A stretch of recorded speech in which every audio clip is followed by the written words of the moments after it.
খাস বার্তা। আজ আমরা উপস্থিত হয়ে গেছি কাকুরগাছি উৎসব মঞ্চে। এখানে কিন্তু আজকে এই রবিবারে জমজমাট অনুষ্ঠান। এই অনুষ্ঠান যিনি অর্গানাইজ করেছেন তিনি হচ্ছেন ডক্টর গীতাঞ্জলি মুখার্জি ম্যাডাম, এবং এই অনুষ্ঠানের শুভ উদ্বোধন করেছেন এখানকার বিধায়ক শ্রীমতী সুপ্তি পাণ্ডে ম্যাডাম। এবং সব কিছু নিয়ে একেবারে যেমন শিক্ষক শিক্ষিকাদের সম্মাননা জ্ঞাপন, সেরকম বঙ্গনারী সম্মান, সেই রকম যারা লেখক লেখিকা, যারা পরিচালক, সবাইকে কিন্তু তার সম্মান জ্ঞাপন করা হচ্ছে এই অনুষ্ঠানের মাধ্যমে। এবং বিভিন্ন যেসব স্কুল আছে যারা আনএডেড স্কুল, সেই রকম আনএডেড স্কুল এখানে আমন্ত্রিত, এবং তাদের ছোট ছোট খুদে খুদে বাচ্চারা তারা কিন্তু নৃত্য গীতের সঙ্গে তাদের পারফরমেন্স করছে এবং এই অনুষ্ঠানটিকে আরও সমৃদ্ধ করছে। যেহেতু সমাজকে সবাই একটি বার্তা দিতে চায়, সেটা লেখক লেখিকা থেকে শুরু করে পরিচালক এবং শিক্ষক শিক্ষিকা অবশ্যই সমাজকে এগিয়ে নিয়ে চলার ক্ষেত্রে আগামী দিনকে আরও সুন্দর করার জন্য প্রত্যেকেই কিন্তু একটা শিক্ষার অবদান রাখে। তাই এই সুন্দর যে শিক্ষা বেঙ্গল এডুকেশন ফোরাম এবং ন্যাশনাল এডুকেশন ফোরামের যে অনুষ্ঠান, এই অনুষ্ঠানে শুধুমাত্র শিক্ষক শিক্ষিকা নয়, সবাইকেই এর মধ্যে একযোগে একটা সুতোতে বাঁধা হয়েছে। আপনারা এই অনুষ্ঠান দেখতে থাকুন। ক্যামেরায় অমিতাভ চক্রবর্তীর সাথে আমি অনিন্দিতা, কাকুরগাছি উৎসব মঞ্চ।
पंजाब सिंध गुजरात मराठा द्राविड़ उत्कल बंग विंध्य हिमाचल यमुना गंगा उच्छल जलधि तरंग तब शुभ नामे जागे तब शुभ आशीष मागे गाहे तब जय गाथा जनगण मंगलदायक जय हे भारत भाग्य विधाता जय हे जय हे जय हे जय जय जय जय हे जय हिंद जय हिंद।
Mr. Ajay Jha.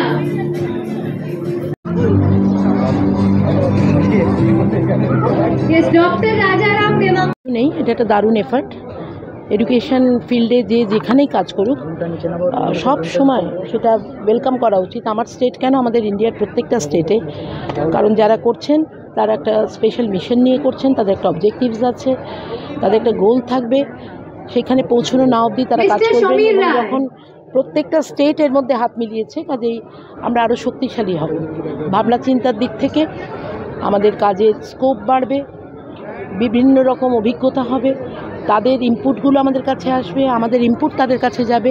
এবং ইন্ডিয়া এই মুহূর্তে যেটা দরকার যে আমাদের হাতে হাত মিলিয়ে প্রত্যেকের সংস্কৃতি আরেকজনের সংস্কৃতির সঙ্গে বিনিময় করে, আজকে বাচ্চারা যে নাচলো এক এককে এক, আমাদের ভুলে যাওয়া গান, কাজে বিহারের মানুষ শুনলেন, মহারাষ্ট্রের মানুষ শুনলেন, অন্য মানুষ শুনলেন, তারা রিদমটা নিলেন, ভাষাটা হয়তো বুঝতে পারলেন না, কিন্তু এই রিদমটা যে কত মিষ্টি, কত সুন্দর, এই অ্যাকসেপ্টেন্স পৌঁছে দিলেন। এটা একটা অন্য জিনিস, অন্য এসেন্স। এটা যারা এটা নিয়ে কাজ করবে তারা বুঝবেন, এবং এখন সবই শুরু, অনেক দূর যাবেন এনারা, এটা তো আমি এক্সপেক্ট করবই। আর আমার যদি কিছু কন্ট্রিবিউশন লাগে ডেফিনেটলি আমি করবো, that's all. Okay. Next we have a beautiful performance by Lianbani International Preschool. Bengal education ফোরামের স্টেট কোঅর্ডিনেটর এবং বেঙ্গল আনএডেড স্কুল এডুকেশনের স্টেট সেক্রেটারি শ্রীযুক্ত দেবাশিস দেব শর্মা মহাশয় আছেন আমাদের সঙ্গে। আসুন, উনি দীর্ঘদিন ধরে প্রাইভেট স্কুল, মানে যেটাকে আমরা আনএডেড স্কুল বলতে প্রাইভেট স্কুলই বোঝাই, সেই প্রাইভেট স্কুলে বাচ্চারা পড়তে আসে, সেই প্রাইভেট স্কুল নিয়ে কাজ করছেন। কি বলেন এই যে আপনাদের সংগঠন, কীভাবে আপনারা ভাবছেন যে এই সংগঠন প্রাইভেট স্কুলগুলোকে এক ছাতার তলায় এনে তাদের আরও অগ্রসর করার, আগামী দিনে আরও এগিয়ে যাওয়ার পথ দেখাবে? পশ্চিমবঙ্গে পাহাড় থেকে সাগর, সাগর থেকে পাহাড়, প্রত্যন্ত গ্রাম বাংলায় আজ 20,000 বেসরকারি বিদ্যালয় অর্থাৎ আনএডেড স্কুল অর্গানাইজেশন পশ্চিমবাংলার মানুষের স্বীকৃতিতে স্বশাসিতভাবে চলছে। আমরা আজকের যে বর্তমানের ন্যাশনাল এডুকেশন যে সিস্টেম এবং জয়পুর লার্নিংয়ের যে সিস্টেম এবং চিরাচরিত প্রথা বাদ দিয়ে প্র্যাকটিক্যাল এডুকেশন অর্থাৎ খেলার ছলে পড়া, আঁকার মাধ্যমে পড়ার যে প্রজেক্ট, সেই প্রজেক্ট আমরা প্রত্যন্ত গ্রাম বাংলার পিছিয়ে পড়া, অর্থনৈতিক দিক থেকে পিছিয়ে পড়া ছাত্রছাত্রীরা যাতে এই এডুকেশনটাই, বেটার এডুকেশনটা নিতে পারে, তার জন্য আমরা ন্যাশনাল এডুকেশন ফোরামের জয়েন্ট সেক্রেটারি গীতাঞ্জলি মুখার্জি এবং আমরা বেঙ্গল আনএডেড স্কুল অর্গানাইজেশনের পক্ষ থেকে সারা রাজ্যে আমরা সমস্ত ছাত্রছাত্রীদেরকে এক ছাতের তলায় এনে আমরা উচ্চশিক্ষায় শিক্ষিত করতে চাইছি। কারণ আমরা এটা বুঝেছি, আগামী দিনে সোনার বাংলা করতে গেলে, আগামী দিনে বাংলাকে বিশ্বের দরবারে তুলতে গেলে আমাদের সারা পশ্চিমবঙ্গের সব জেলার ছাত্রছাত্রীদেরকে তৈরি করতে হবে, যে সমস্ত ছাত্রছাত্রীর মধ্যে দিয়ে value of education, moral education, নীতি শিক্ষায় জাগরিত করে আমরা পশ্চিমবাংলায় সেই সমস্ত ছাত্রছাত্রীদেরকে তৈরি করতে চাই যারা আগামী দিনে বাংলাকে নেতৃত্ব দিবে, বাংলাকে বিশ্বর দরবারে তুলে যাবে। তার জন্য আমরা আমাদের যে সমস্ত প্রাইভেট সেকশনের টিচার রয়েছে, যাদের পক্ষে 1 লাখ, 1.5 লাখ, 2 লাখ টাকা খরচা করে প্রশিক্ষণ নেওয়া সম্ভব নয়, সেই সমস্ত প্রত্যন্ত গ্রামের শিক্ষক শিক্ষিকাদেরকে আমরা ন্যাশনাল এডুকেশন ফোরামের মধ্য দিয়ে আমরা বেটার এডুকেশন এবং জয়পুর লার্নিংয়ের টিচার ট্রেনিং দিচ্ছি সারা পশ্চিমবঙ্গের জেলায় জেলায়। একটা সমস্যার সব ক্ষেত্রেই দেখা যায় যে একদিকে যেমন সরকারি স্কুলে সবাই চান্স পায় না, তখন তাদেরকে বেসরকারি স্কুলের দিকেই এগোতে হয়। এই একটা সেকশন যেটা চায় সরকারি, মানে অল্প পয়সায় শিক্ষা বলতেই আমরা বুঝি সরকারি স্কুলের শিক্ষা, সেক্ষেত্রে তাদের যখন সরকারি স্কুলে চান্স পায় না তখন তাদের বেসরকারি স্কুলের দিকে এগোতে হয়। সেক্ষেত্রে সেই ধরনের যারা প্রান্তিক, মানে একেবারেই নিম্ন থেকে নিম্নবিত্ত শ্রেণীর যারা দিনমজুর, সেই রকম পরিবারের স্টুডেন্টদের ক্ষেত্রে আপনারা কীভাবে তাদেরকে এডুকেট করবেন, কীভাবে তাদেরকে, বিশেষ করে এই ফিনান্সিয়াল একটা সমস্যা তো তাদের পরিবারে থাকেই, তা আপনারা সেইটা কীরকম চিন্তাভাবনা করেছেন? পশ্চিমবঙ্গে পিছিয়ে পড়া অর্থনৈতিক ছাত্রছাত্রীরা যাতে সবাই এডুকেশন নিতে পারে, তার জন্য আরটি অ্যাক্টে সুপ্রিম কোর্টের ভার্ডিক্ট অনুযায়ী বেসরকারি স্কুলে যত ছাত্রছাত্রী রয়েছে তার 25% ছাত্রছাত্রীদেরকে, দুস্থ ছাত্রছাত্রীদেরকে তাদেরকে পড়াতে হবে। আমাদের পশ্চিমবঙ্গের সমস্ত বেসরকারি স্কুলকে আমাদের এই নির্দেশ দেওয়া আছে। শুধু তাই নয়, আমরা প্রত্যেক জেলায়, যেমন একটা উদাহরণ দিচ্ছি, মালদার কচিমন শিশু অঙ্গন কোতোয়ালি, আমাদের মালদার প্রত্যন্ত গ্রাম কেন্দপুকুরে মা আহিল্যা বিদ্যালয় এবং চাচলের প্রত্যেকটা গ্রাম আশাপুর পাবলিক স্কুলের ছাত্রছাত্রীদের আমরা 20% ছাত্রছাত্রীদেরকে বিনে পয়সায় আমরা পড়াচ্ছি, আমরা হাফ ফ্রিতে পড়াচ্ছি।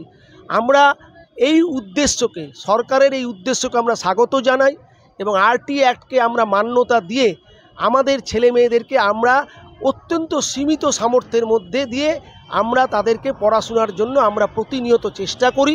আমরা ক্যাম্প করি, আমরা জেলায় জেলায় ক্যাম্প করে আমরা গরিব ছাত্রদেরকে কালেকশন করি, তাদেরকে আমরা পড়াই। স্কুল থেকে আমরা বিনে পয়সায় তাদের বই দিচ্ছি, আমরা তাদেরকে ব্যাগ দিচ্ছি এবং তাদেরকে খাতা পেন্সিল দিয়ে আমরা পড়াশোনার প্রতি উদ্বুদ্ধ করছি। কারণ আমরা যেটা লক্ষ্য করে দেখেছি যে আজকের আমাদের শিশু মন হারিয়ে যাচ্ছে, আমাদের প্রাথমিক বিভাগের ছাত্রছাত্রীরা হারিয়ে যাচ্ছে ডিউ টু একটা ভয়ঙ্কর সমস্যায় আজকে পশ্চিমবাংলার অভিভাবকরা আতঙ্কিত, তা হচ্ছে মোবাইল।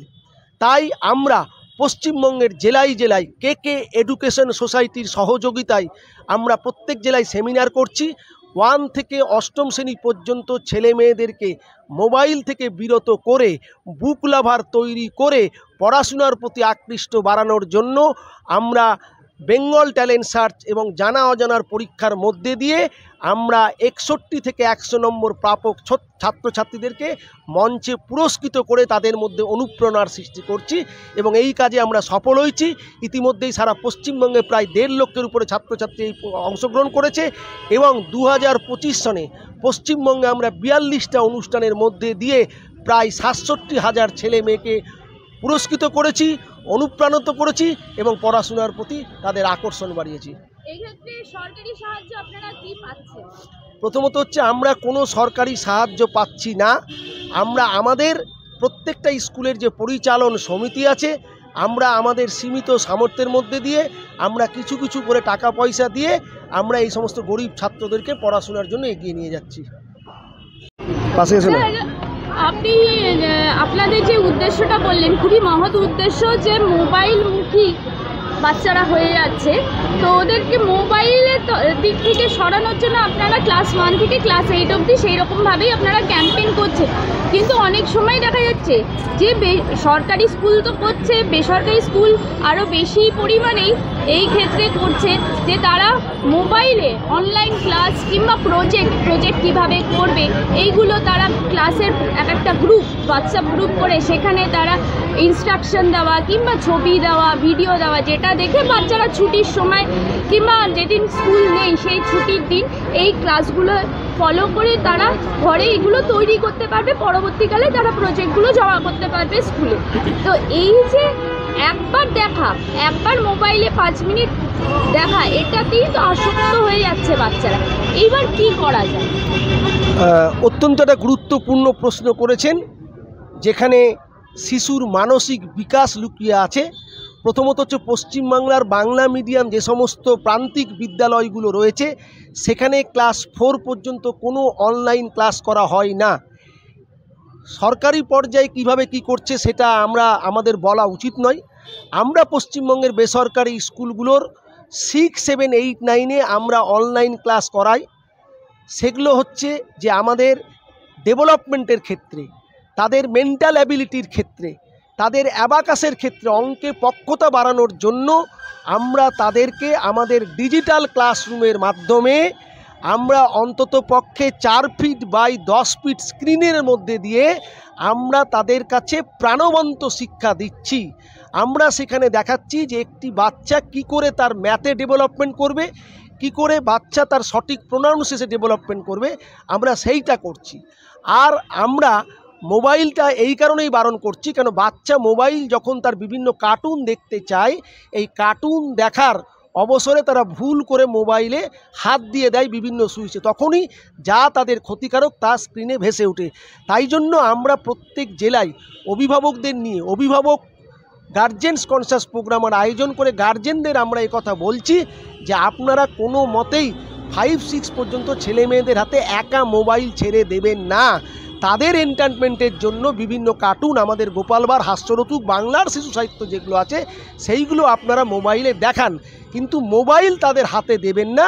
এটা আমরা প্রচার করছি, আমরা কিছুটা সফল হয়েছি।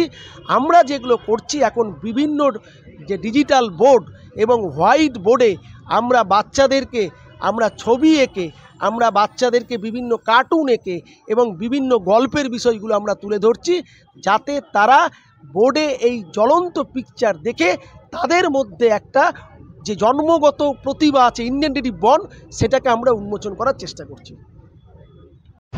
ম্যাম, গীতাঞ্জলি ম্যাডাম এত সুন্দর একটা অনুষ্ঠান করছেন এবং শিক্ষার জগতে যারা পথিকৃৎ, যারা সমাজকে এগিয়ে নিয়ে যায় তাদেরকে সম্মান জানানোর এই যে এত সুন্দর একটা প্রয়াস, কি বলবেন? ভীষণ সুন্দর প্রয়াস এটা কি হচ্ছে, এটা টিচার্সদেরকে এনকারেজ করছে, স্টুডেন্টসদেরকে এনকারেজ করছে। শুধু টিচার স্টুডেন্টস নয়, আরও যে সমাজের সবাই রয়েছেন প্রত্যেককে এনকারেজ করছে, গার্জিয়ানদেরকেও এনকারেজ করছে। এটা মোটিভেট করছে তাদেরকে, যে তারাও দেখতে পাচ্ছে যে বাচ্চারা, আমাদের স্কুলের বাচ্চারা, আমাদের কলেজের বাচ্চারা এরা কীভাবে পড়াশোনা করবে, ওদের পড়ার মাধ্যমটা কি তারাও নিজেরা ফিল করতে পারছে। ভীষণ সুন্দর ইনিশিয়েটিভ, আমি এটাকে ভীষণভাবে সাপোর্ট করছি। আমাদের ওয়েবসাইটে আপনারা দেখতে পারবেন, বাট আজকের দিনের জন্যে দিদি আমার সাথে আছে, পাশে আছে, এটা মানে একান্তই আমার জন্য ভীষণ একটা পাওনা। আর যেভাবে করে কিছু কিছু মানুষ হাত ধরছে, সেভাবে মনে হচ্ছে আমরা বোধহয় এগিয়ে যেতে পারবো। আপনি যেভাবে বাচ্চাদেরকে ভালোবাসেন, বাচ্চাদেরকে যেভাবে মানে আপনার কাছে বাচ্চাটাই হচ্ছে একদম first and the only priority, এবং আমরা দেখতে পাচ্ছি আপনি এখানে প্রোগ্রাম শুরু থেকে যেভাবে বাচ্চাদেরকে কন্ট্রোল করা, কেউ কাঁদছে, কেউ কোনো রকম প্রবলেম ক্রিয়েট করছে, তাকে বোঝানো, কন্ট্রোল করা, যাতে প্রোগ্রামটাও ঠিকঠাক থাকে এবং তাদের মনের উপরও কোনো চাপ না পড়ে, এই ব্যাপারটা কি বলবেন? এই ব্যাপারটা বলবো, এটাই আমার জীবন, আমি এই কাজটাই পারি করতে, তাই করছি। Thank you.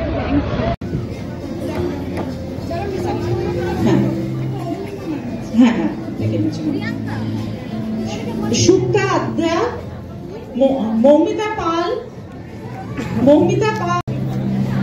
Can we have a big round of applause? Thank you so much, Bharji, Shiv Shankar Das, Sushmita Sinha Roy, Dr. Zakir Hussain Ansari, Shankar Murmu, Om Bandyopadhyay, Dr. Manoranjan Pandey, and Tarun Bhattacharya.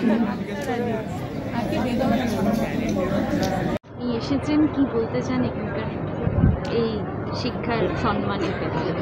আমার নাম নির্মাল্য বিশ্বাস। National education forum আয়োজিত আজকের এই অনুষ্ঠানে আমি সম্মানিত হচ্ছি এবং খুব ভালো লাগছে এটা, এই সম্মানটা পেয়ে।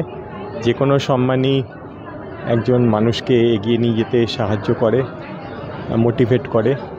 তো আমি চিত্র পরিচালক এবং লেখক হিসাবে সম্মানিত হচ্ছি, এবং সবথেকে বড় যেটা, শিক্ষাবিদ হিসাবে এই সম্মান, মানে আমি আমার লেখা এবং আমার চিত্র পরিচালনার মধ্যে যে মেসেজটা দিতে চাইছি সমাজের কাছে, সেটাই হচ্ছে সবথেকে বড় শিক্ষা। তো আমাকে এই পুরস্কার অনেকটাই অনুপ্রাণিত করবে, এবং এই সম্মান আমার কাছে যেমন একটা বড় প্রাপ্তি, তেমনি আমার পাঠক এবং আমার যারা দর্শক আছেন সবার কাছে এই সম্মান একটা বড় প্রাপ্তি, এবং আমি আমার পরিবারের কাছে কৃতজ্ঞ, তারা আমাকে এই সাপোর্টটা দিয়েছেন। বন্ধুবান্ধব সকলকে আমি ধন্যবাদ জানাই। আমি সুপ্তা আঢ্য। এখানে এরকম একটা মঞ্চ থেকে বঙ্গনারী সম্মান 2025 জন্য মনোনীত হয়ে নিজেকে সত্যি খুব ভাগ্যবান, ভীষণই সৌভাগ্যবান মনে হচ্ছে। তো এর ফলে আমার হয়তো দায়বদ্ধতা অনেকটা বেড়ে গেল একজন সাহিত্যিক হিসেবে, একজন শিক্ষিকা হিসেবে, যাতে ভবিষ্যতে আমাদের সমাজের নারীদের আরও কিছুটা তাদের যেটাকে আমরা এম্পাওয়ারমেন্ট অফ ওমেন বলি, সেটা তাদের মধ্যে যেন জাগ্রত করতে পারি, এই দায়বদ্ধতাটুকু হয়তো আরও অনেকখানি বেড়ে গেল। ভীষণই কৃতজ্ঞ আমি আমার পরিবারের প্রতি, আমার শিক্ষক, আমার মেন্টর, আমার গুরু সকলের প্রতি। সবাই ভালো থাকুন, ধন্যবাদ। আজকে এই অনুষ্ঠানে এসেছেন, কি বলবেন? না, আজকের এই যে শিক্ষা জগতে একটা অনুষ্ঠান, ন্যাশনাল এডুকেশন ফোরাম, তাকে সেখানে যে আমরা সাহিত্য জগতের মানুষদেরকে আমন্ত্রণ করেছেন, এবং আমরা আজকে আসতে পেরে সত্যি খুব আনন্দিত যে শিক্ষা জগতের মানুষদেরকেও শিক্ষা জগতের মানুষরাও যে সাহিত্য জগৎকে যে এগিয়ে রেখেছেন এবং আমরা আজকের এই অনুষ্ঠানকে তারা সম্মানিত হচ্ছি বা আমাদেরকে সেইভাবে ডাকা হয়েছে, এটা আমাদের খুবই ভালো লাগছে। আমি সত্যি খুব আনন্দিত এবং গর্বিত। অসংখ্য ধন্যবাদ। আমার নাম সমীর রায়। আপনি আজকে এই অনুষ্ঠানে উপস্থিত হয়েছেন, কি বলবেন এই অনুষ্ঠান সম্পর্কে? আমি আজকে উপস্থিত হয়েছি রাষ্ট্রীয় শিক্ষক সম্মান 2025 পাবো এই আনন্দে। তো এই প্রসঙ্গে আমি বলছি যে মানে I like to convey my thanks to the authorities of national education forum and Bengal Education Forum also, and also I like to give my thanks to Prasad Publication and Ultoroth, who gave me very much moral support for my literary world. And lastly, I want to give my thanks to my family members who always stand beside me as a big support. রাষ্ট্রীয় শিক্ষা বঙ্গ শিক্ষারত্ন পাচ্ছেন, হ্যাঁ, তো কি বলবেন আজকে আপনার এতদিনের পরিশ্রমে আজকে আপনি সেই তার প্রতিদানটা পাচ্ছেন? আমি 2007 সাল থেকে আমি শিক্ষার সঙ্গে যুক্ত, কিন্তু 2021 সালে যেই সময় সকলে কোভিড নিয়ে বিভ্রান্ত এবং শিক্ষার ব্যাপারটা, আমাদের ওখানে একটা ছোট্ট একটা স্কুল ছিল, সেই স্কুলটা বন্ধ হয়ে গিয়েছিল। সেই সময় শিক্ষাকে যেহেতু ঘরে ঘরে পৌঁছে যায়, সেই জন্য আমরা কিন্তু চেষ্টা করেছি এবং গ্রামীণ স্তরে কিন্তু গিয়ে গ্রাসরুটে গিয়ে কিন্তু পড়ানোর চেষ্টা করছি বাচ্চাদের। আজকে এখানকার যারা উদ্যোক্তা আছেন তারা মনে করেছেন, আমাদের কাজকে সম্মান জানিয়েছেন, তার জন্য আমরা খুব খুশি। অরুণিমা চ্যাটার্জি, আমি লেখালেখি করে থাকি এবং আমার লেখালেখির মধ্যে মানে আমার কলম দায়বদ্ধ, কমিটেড বলতে পারেন।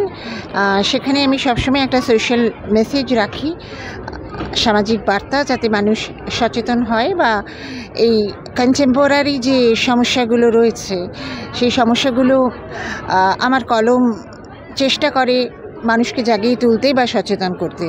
তো আজকে এটা আমার কাছে একটা রিয়েলি অ্যান অ্যামেজিং মোমেন্ট, অবিস্মরণীয় মুহূর্ত যে এখানে আমি এসেছি এবং এইরকম একটি পুরস্কার মানে রাষ্ট্রীয় সম্মান শিক্ষাবিদ হিসেবে পাওয়া, নিশ্চয়ই এটা আনবিলিভেবল। এবং সবচেয়ে বড় কথা হচ্ছে যে আমার পরিবার সবচেয়ে বেশি সাপোর্ট করেছে, এই জন্য আমি তাদের ওয়ান্স অ্যাগেন একটু থ্যাঙ্কস জানাতে চাই, অ্যান্ড দ্যাটস অল।